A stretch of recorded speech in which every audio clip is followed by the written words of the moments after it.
Bonjour à tous et bienvenue dans cette nouvelle vidéo. Si c'est pas encore fait, abonne-toi à la chaîne Oh My Golf et sinon active la petite cloche. Alors aujourd'hui on va étudier la troisième gamme qui est le grand balancier. Ok, Et ça commence comme ça finit. allez c'est parti. 1, 2, 3, Oh My Golf.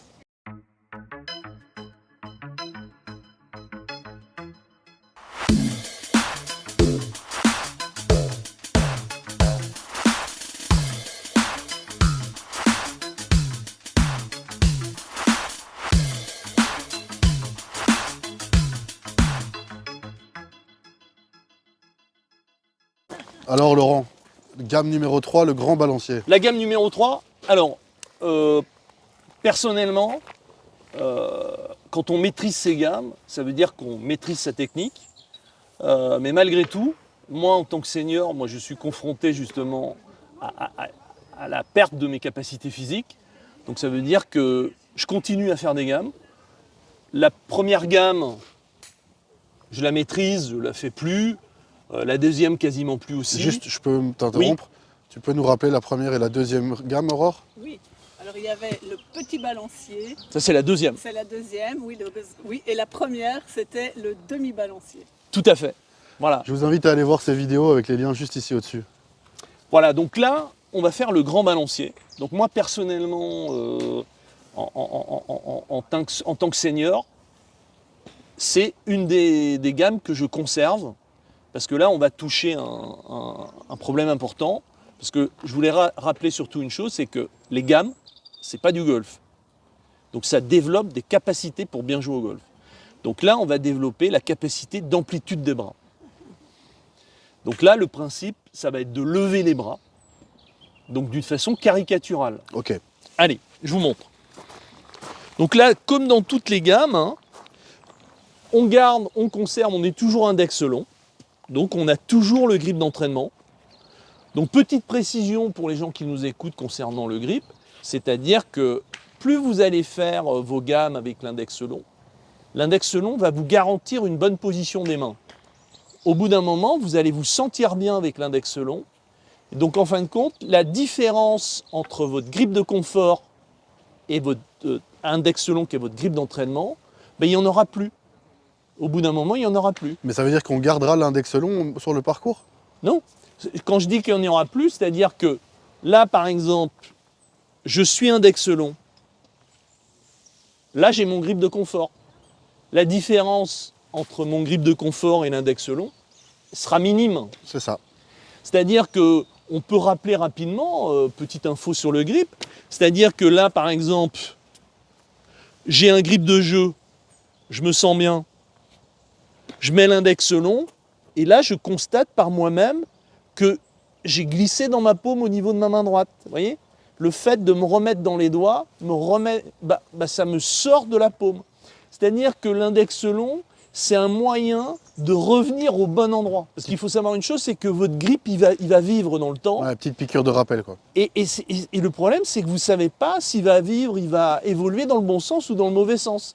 L'index long, c'est la garantie d'avoir un bon grip à long terme. Ok. Donc c'est pour ça, moi je conseille aux gens de l'utiliser tout au long de votre carrière de joueur et de joueuse. Ok, super.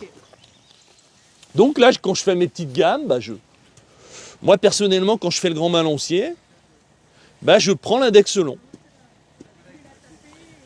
Je décale mes hanches. Donc le principe, le défi du grand balancier, ça va être de lever les bras le plus haut possible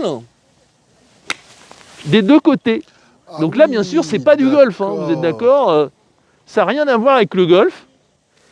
J'ai levé les bras le plus haut. Alors vous allez me dire, mais à quoi ça sert? Justement, ça sert à développer l'amplitude des bras. Alors qu'est-ce que ça influence, l'amplitude des bras?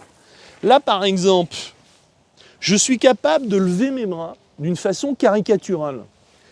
En réalité, ce n'est pas ce que je fais dans un swing, parce que dans mon swing, je coordonne la rotation du buste et les bras. Il y a une coordination des deux. Là, quand je fais le grand balancier, je n'ai pas l'impression de tourner en réalité. Quand je lève les bras d'une façon caricaturale, j'ai l'impression que mes épaules ne tournent pas. Mais c'est bien. Là, on ne s'occupe pas des épaules. Là, c'est exclusif sur l'amplitude des bras. Si vous êtes capable de lever les bras sans bouger la tête, d'une façon caricaturale, il est clair que stabiliser la tête dans un swing normal, c'est un jeu d'enfant. Donc là, on est sur le fameux qui peut le plus, peut le moins. Donc là, le principe, c'est ça. Ok. Et alors, les gens, tu leur conseilles de pratiquer les gammes combien de temps au practice dans quand ils viennent s'échauffer, s'entraîner, s'améliorer? Tu leur conseilles de faire les gammes 1, 2, 3, combien de temps? 10 minutes de chaque? Ou alors jusqu'à ce qu'ils l'aient en réussi 3 fois de suite, ou bien 10 fois de suite? Le problème des gammes, donc là, pour ceux qui nous écoutent, hein, vous allez vous en rendre compte vous-même hein, quand vous allez les appliquer. Vous allez faire un effort physique pour faire un mouvement qui n'est pas le vôtre en réalité. Donc ça veut dire que si vous en faites trop au départ, ça peut entraîner des tendinites. Ah oui, carrément. Donc, ah oui, parce qu'on est dans la mise en place d'un bon mouvement. Donc ça veut dire qu'il faut le faire gentiment. C'est-à-dire que les gammes, il faut faire ça en 10 fois. Il faut faire 10 séances de gammes. Vous faites les gammes, toutes les gammes, il y en a 4 en réalité. Au début, vous faites les 3 premières surtout, on verra la 4e aussi. Mais vous faites les 3 premières gammes, vous les faites en 20 minutes. Maximum. Ah oui, d'accord, ok. C'est-à-dire, il est préférable de Pas revenir d'excuses chez vous. 10 fois. Oui, oui, Vous faites ça, si vous les faites une fois par semaine ou une fois tous les 15 jours, ben vous les planifiez sur plusieurs mois. Hein. C'est sur 2 mois et demi, c'est pas un problème. Mais ce qu'il faut, c'est les faire. C'est ça, ok. Mais sans excès, on n'est pas là, on n'est pas pressé. Hein. Ok. Alors j'en fais une avec la malle. Ouais. Alors ça va être un vrai défi, hein, vous allez voir, hein, le fait de lever les bras en stabilisant la tête. Donc bien sûr, ça va vous obliger à respecter vos préférences motrices. Donc là, je suis terrien. C'est ce qui m'aide, ce qui me permet de stabiliser la tête. Voilà, et là j'ai mon bras en extension. Hein. Donc là, bien sûr, Si je ne vous peux pas lever les bras plus haut. Si vous découvrez la chaîne Oh My Golf à cette vidéo précisément, Oui. Sachez qu'il y a déjà énormément de contenu sur ce stage précédemment. Vous pouvez tout retrouver un peu plus bas dans le fil d'actualité de la chaîne. Allez, à vous, messieurs, dames.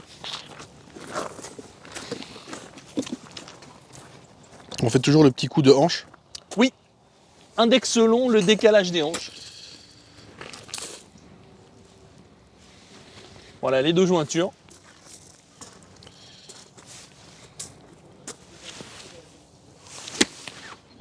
Voilà, parfait. Ah, c'est physique, hein. Ah oui, c'est physique. Voilà, ce qui est important pour ceux qui nous écoutent, c'est qu'en réalité, faire des gammes, c'est pas du golf. Non, mais moi, je Ça vois. sollicite des muscles qui n'ont jamais travaillé. Donc physiquement, ça tire. Il y a ça, et puis je pense qu'en fait, je sais pas, mais en le faisant, je sens que je travaille des choses a Jamais posteriori. travaillé. En fait, même a posteriori, tu vois, je sens vraiment que ça va m'être utile. Ah tu oui. vois, que c'est pas juste un exercice pour s'échauffer ou pour truc, c'est Tout à fait. en fait, il y a un truc de fond qui fait que derrière, on va avoir des gros résultats. Tu vois. Je Ah le oui, sens oui, très très bien en le pratiquant. Regardez la vidéo va pas vous aider. Pratiquez, vraiment, pratiquez. Oui, il faut le faire. Il faut le faire.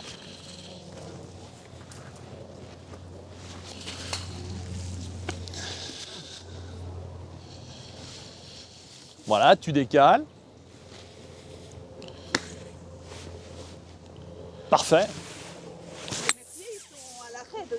C'est pas grave, pas grave. Là, J'ai corrigé statique, mais c'était... Oui, alors quand on perd l'équilibre, pense à ta position. Hein. Toi, tu es un terrien. Ah ouais, je Jonas. sais. Donc reviens sur ta posture.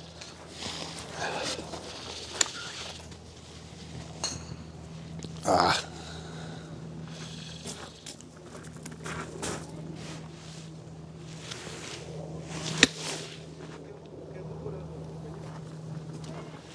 Alors, messieurs, dames, bravo. Je précise juste une dernière petite chose, justement. Donc là, Jonas, c'est la première fois qu'il fait le grand balancier. Ouais. Donc là, il a mis 5 balles pour le faire, donc c'est très bien.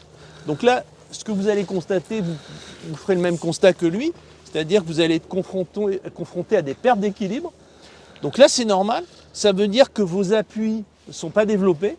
Donc quand les appuis ne sont pas au niveau, bah, je veux dire, il y a des petites pertes d'équilibre. Donc ça, on verra ça dans une autre vidéo, justement, comment gérer les appuis. Mais de toute façon, faire des gammes, ça va vous obliger à améliorer votre équilibre, vos appuis. Alors bien sûr, la seule chose qu'on a vue jusqu'à présent, c'est la posture. Donc la posture est un élément clé pour se c'est stabiliser. clé, c'est clé de dingue. Mais ça ne suffira pas. C'est-à-dire que tu peux avoir une posture de champion du monde. Si tu as des appuis de mauvaise qualité, tu perdras l'équilibre. Ok. Parce que là, on est sur la caricature, on lève les bras. Ouais, là, on a Donc, l'air- automatiquement, Ne faites pas ça par temps d'orage, les amis, ça peut être très dangereux. tu peux glisser. Ouais, sans doute. Mais ce que je veux dire, c'est que tout le monde, sur les gammes, est confronté à cette perte d'équilibre. D'accord. Tant qu'on a des appuis qui ne sont pas au niveau. Ok. OK? Bon, là, c'est bon. Oui. Gamme 3, c'est bon? C'est bon. Gamme 3. Allez, les amis, ceci est une fin de vidéo. C'était la gamme 3. On se retrouve très bientôt. N'oublie pas de t'abonner et d'activer la petite cloche. Et ça fait 1, 2, 3. Oh my golf!